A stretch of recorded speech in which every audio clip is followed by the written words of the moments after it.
Lettre 19 de sainte Catherine de Sienne, adressée à Urbain VI. De la douleur de l'âme qui voit offenser Dieu, et comment sa peine peut se changer en douceur.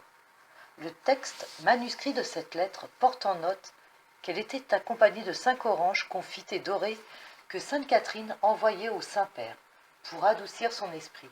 De là vient la comparaison qu'elle développe dans sa lettre. Cette circonstance doit faire croire que notre sainte était à Rome où elle arriva le 28 novembre 1378. Au nom de Jésus crucifié et de la douce Marie, très saint et très doux Père dans le Christ, le doux Jésus, moi, Catherine, la servante et l'esclave des serviteurs de Jésus crucifié, je vous écris dans son précieux sang, avec le désir de vous voir délivré des peines amères qui affligent votre âme. Que la cause de cette peine disparaisse et qu'il ne reste en vous que cette douce peine qui engraisse et fortifie l'âme, parce qu'elle vient du feu de la divine charité, c'est-à-dire de la douleur et du regret amer de nos fautes, les outrages contre Dieu qui se font dans le corps universel de l'Église et dans son corps mystique, et de la perte des âmes des infidèles. Mais ceux qui ressentent cette douce amertume chassent ce qui est amer, parce qu'ils ne se recherchent pas pour eux, mais pour Dieu, et non pas pour leur intérêt et leur plaisir. Ils cherchent Dieu parce qu'il est infiniment bon, parce qu'il est digne d'être aimé, et que nous devons l'aimer par reconnaissance. Et comment l'âme arrive-t-elle à cette douce perfection? Par la lumière, car la vérité de Jésus crucifié se présente au regard de l'intelligence, qui goûte sa doctrine par un mouvement d'amour. L'âme s'en revêt et la suit en cherchant uniquement l'honneur de Dieu et le salut des âmes, comme fit elle-même la vérité, qui pour l'honneur de son Père et pour notre salut, courut à la mort ignominieuse de la très sainte croix, avec une humilité parfaite et une patience si grande que le Sauveur ne fit jamais entendre la moindre plainte, et c'est en souffrant beaucoup qu'il rendit la vie à l'enfant mort du genre humain. Il semble, très saint Père, que Jésus, l'éternelle vérité, veut faire de vous un autre lui-même.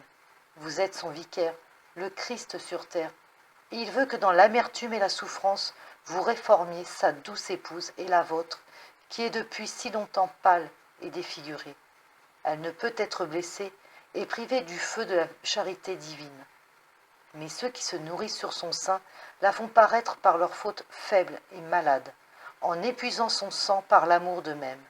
Maintenant, Dieu veut que vous soyez son instrument, et qu'en supportant des peines et des persécutions nombreuses, l'Église soit entièrement renouvelée par la tribulation. Elle en sortira pure comme un enfant.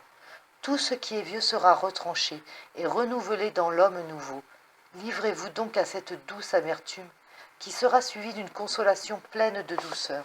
Soyez un arbre d'amour hanté sur l'arbre de vie, le Christ, le doux Jésus. De cet arbre naîtra la pensée des vertus, comme une fleur dans votre volonté, et son fruit mûrira dans la fin de l'honneur de Dieu et du salut de vos brebis. Ce fruit d'abord semble amer lorsqu'on le prend avec la bouche du saint désir, mais comme l'âme est décidée à souffrir jusqu'à la mort pour Jésus crucifié et pour l'amour de la vertu, il devient vraiment doux. J'ai remarqué souvent cela pour l'orange, qui paraît amère et forte lorsqu'on retire ce qui est dedans et qu'on la met à confire, afin que l'eau en ôte l'amertume. Elle se remplit de choses fortifiantes, et elle se couvre d'or à l'extérieur. Où est allée l'amertume, qui était le principe désagréable à la bouche de l'homme? Dans l'eau et dans le feu. Il en est de même, très saint Père, pour l'âme qui conçoit l'amour de la vertu. Les commencements lui paraissent amers, parce qu'elle est encore imparfaite. Mais si elle veut s'appliquer le remède du sang de Jésus crucifié, l'eau de la grâce qui s'y trouve attirera l'amertume de la sensualité, cette amertume qui la fait souffrir. Et comme le sang n'est jamais sans le feu, puisqu'il a été répandu avec le feu de l'amour, on peut dire en vérité que le feu et l'eau en retirent l'amer et lui ôtent ce qu'elle avait d'abord, c'est-à-dire l'amour-propre.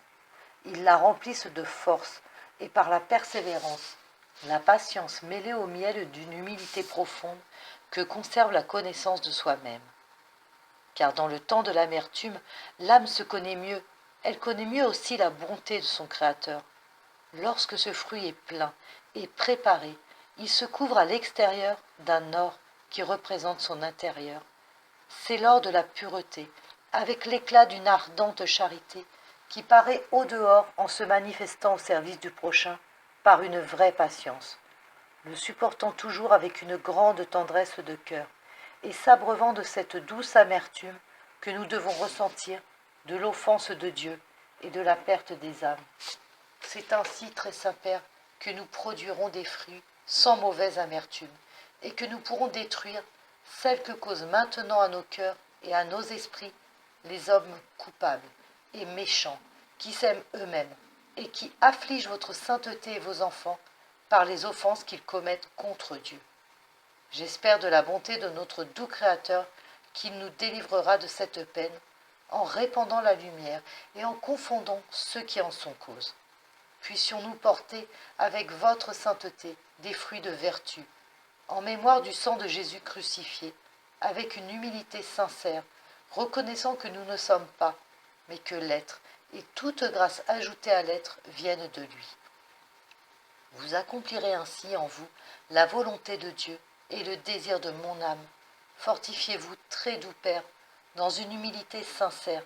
N'ayez aucune crainte, car vous pourrez tout par Jésus crucifié, en qui est placée et s'affermit sans cesse notre espérance. Je m'arrête. Pardonnez à ma présomption. Je vous demande humblement votre bénédiction. Demeurez dans la sainte et douce dilection de Dieu. D'où Jésus, Jésus, amour.